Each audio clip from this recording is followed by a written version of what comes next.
case came to be, the number of federal agents that were involved. There were, in some cases, more federal agents involved in some of these circumstances than actual people that they were looking at. And so I will just tell you what I heard him say there. He's channeling what a lot of conservatives have come to believe about this particular trial. So short answer for me is, I don't know. He said he's going to look at it, but I would encourage you to look at the reporting on it, because after the trial, a lot of details about it were pretty troubling. What's happening, everybody?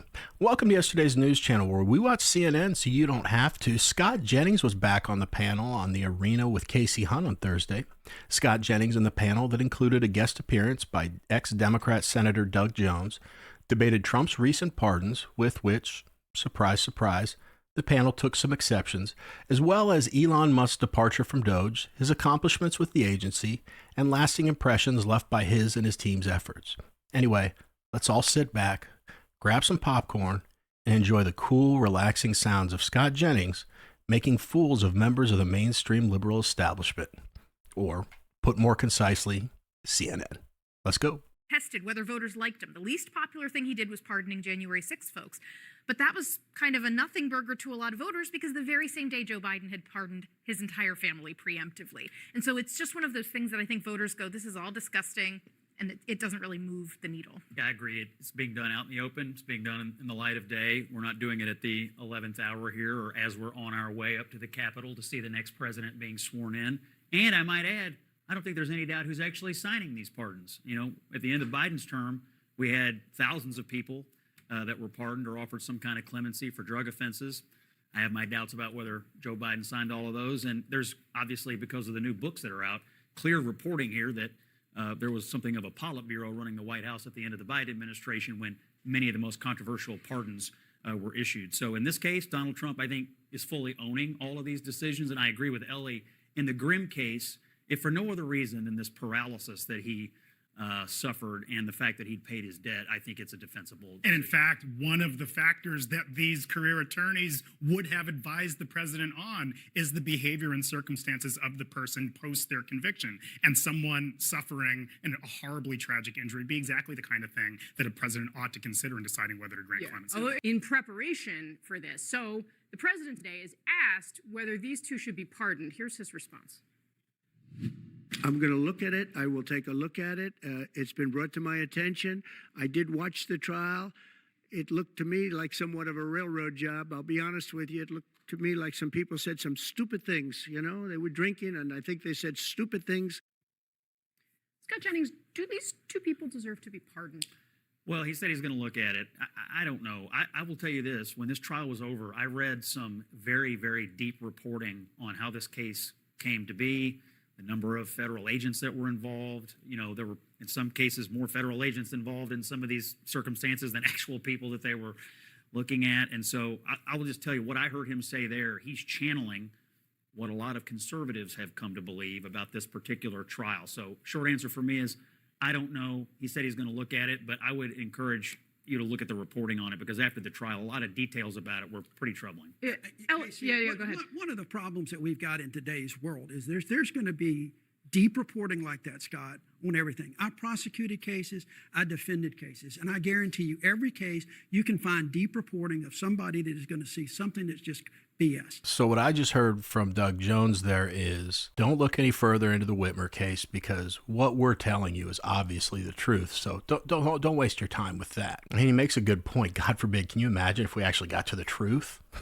I got to be upfront. I do not recall the exact details of the Whitmer case. If any of you have a couple extra minutes and give me some highlights in the comments, that'd be great. I'm going to research it myself. But I pretty much just remember what Donald Trump said. Just broadly looking at the case, I remember there being some, to use Donald Trump's words, railroady things going on. But I'll look closer at it. I'm finding it's more and more common as I watch CNN and other liberal mainstream media outlets. They bring up a topic for debate, and I think to myself, they really want to go down this road? Like, making criticism of Trump's pardons your lead story.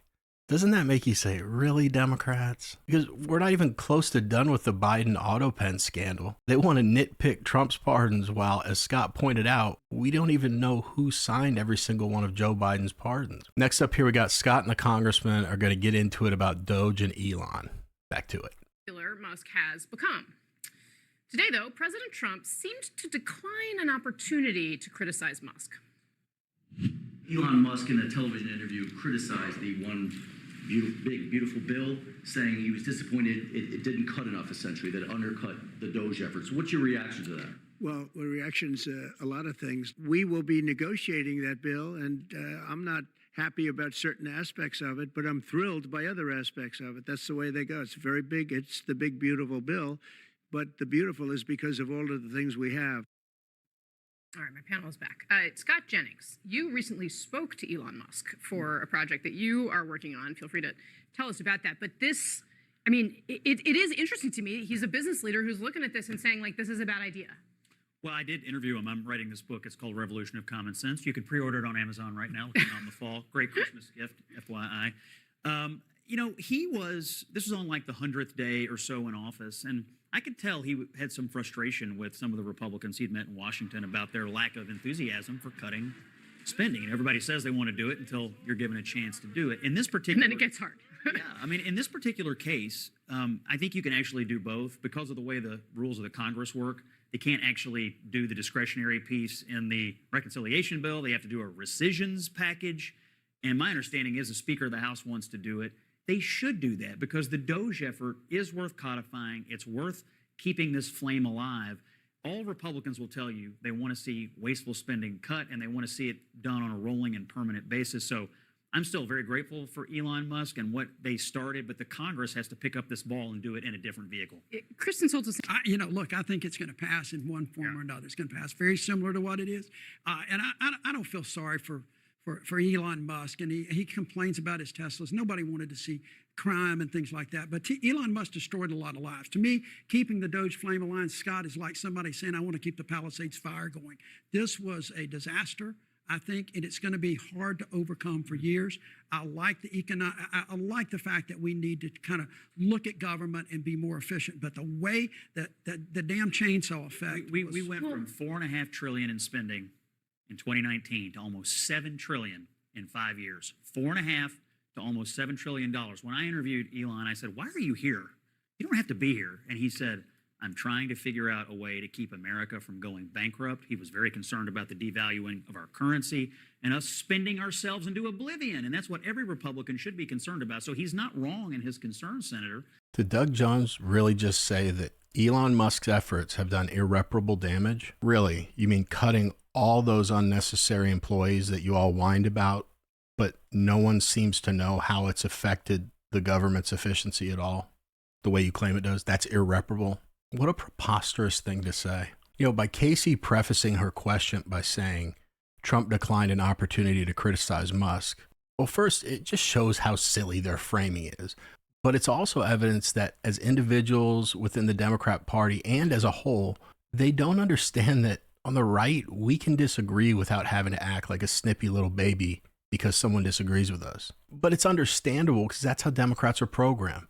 Someone disagrees with me, I need to start attacking them because I don't have facts to back up my argument. So for them, they can't fathom someone taking criticism from an ally in stride, much less welcoming criticism. Not to mention, everyone knows that an insane number of concessions are made when you're passing anything this big and beautiful.